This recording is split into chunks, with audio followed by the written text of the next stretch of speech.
Remember that feeling of getting your first credit card, like the world opened up to you? That was me. I was young, I was excited, I felt powerful. This little plastic card held so much potential. I thought, this is it, financial freedom. I could buy what I wanted, when I wanted. No more waiting and saving, I was on top of the world, or so I thought. That little card was seductive. It whispered, buy now, pay later, and I listened. I bought clothes, gadgets, dinners out, things I couldn't really afford. I justified it by telling myself I'd pay it off later. I didn't think about the consequences. I was caught up in the moment. The thrill of the purchase, the instant gratification. I didn't realize I was building a mountain of debt. Here's the thing about credit cards. They come with interest rates, high interest rates. I didn't pay attention to those numbers. They seemed small and insignificant. I didn't understand their power. I thought, I'll pay it off eventually, but eventually never came. The minimum payments were tempting. I didn't realize how much interest I was accumulating. It was like a silent thief stealing my money. The bills started piling up, the phone calls from creditors began, my heart raced every time the mail arrived. I was drowning in debt and I didn't know how to swim. The stress was unbearable, I couldn't sleep, I couldn't eat, I was constantly worried. My credit score plummeted, I felt like a failure. I had let myself down. One day, I looked in the mirror and didn't recognize myself. The person staring back at me seemed like a stranger, worn down by the weight of financial stress. It was a moment of stark realization that I could no longer ignore the toll it was taking on my life. The stress had taken its toll. Sleepless nights, constant worry, and the never-ending cycle of anxiety had become my daily reality. I felt trapped in a situation that seemed impossible to escape. I was tired of living paycheck to paycheck. Each month, I barely scraped by, juggling bills and expenses, always fearing the next unexpected cost.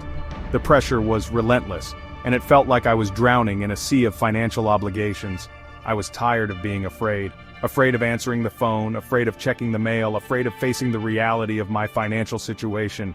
The fear was paralyzing and it kept me from taking the steps I needed to change my circumstances. I knew I needed to change. The realization hit me hard, but it also sparked a determination within me.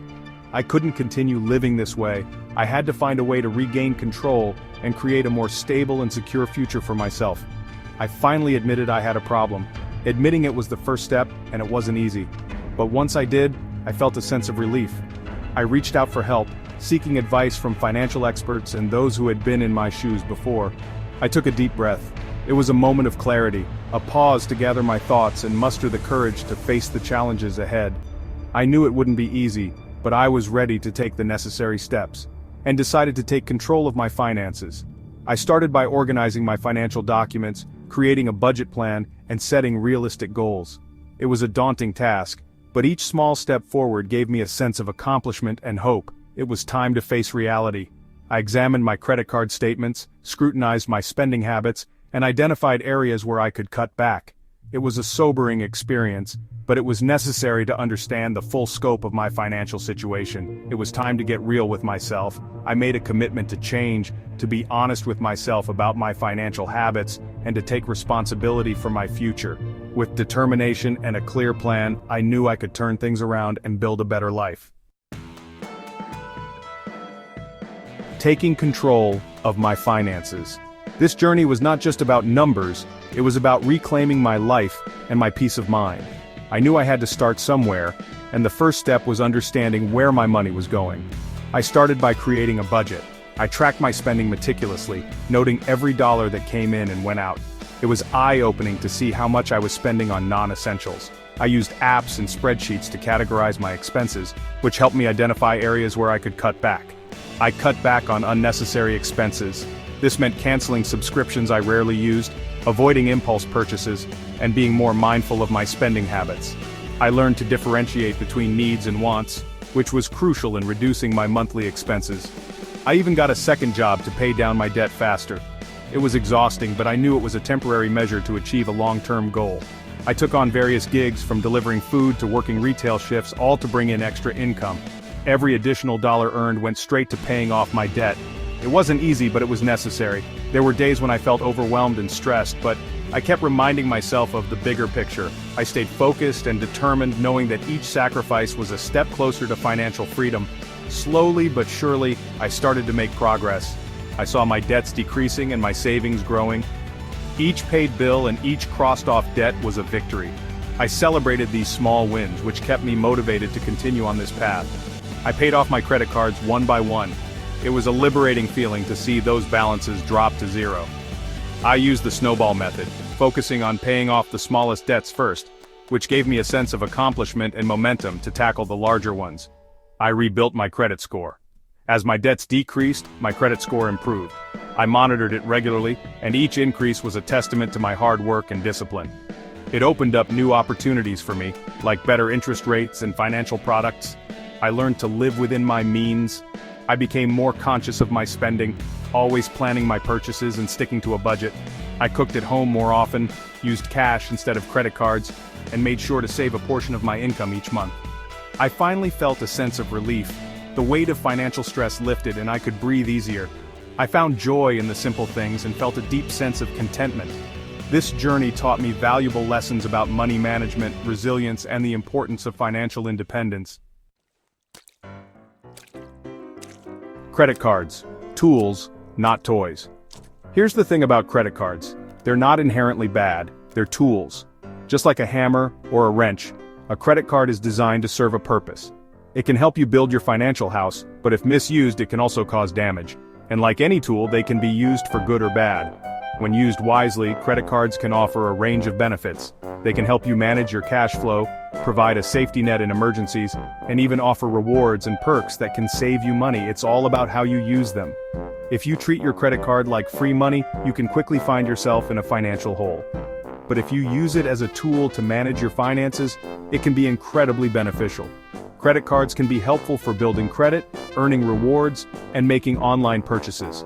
Building credit is essential for securing loans, renting apartments, and sometimes even getting a job.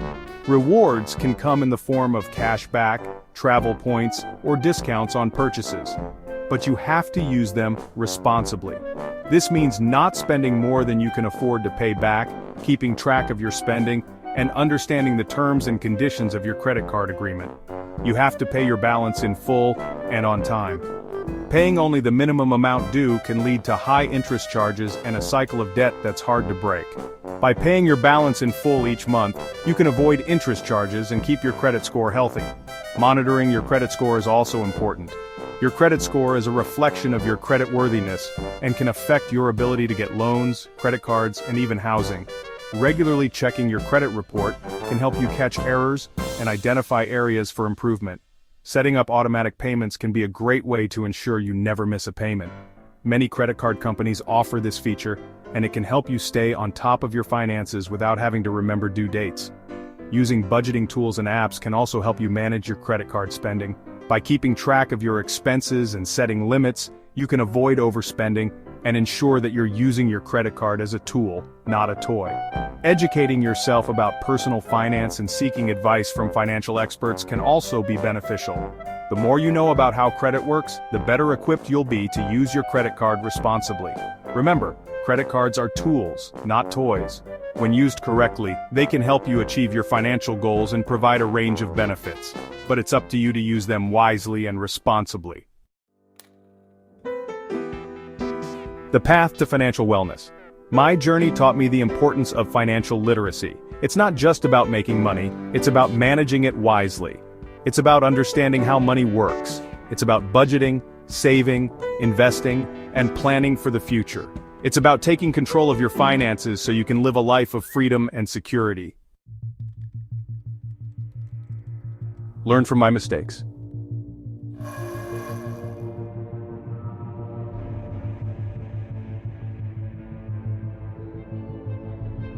Don't let a credit card ruin your financial life. Educate yourself about personal finance. Take control of your money. Make smart choices. Your future self will thank you. If you found this video helpful, don't forget to subscribe to the channel for more content like this. Thanks for watching, and I'll see you in the next video.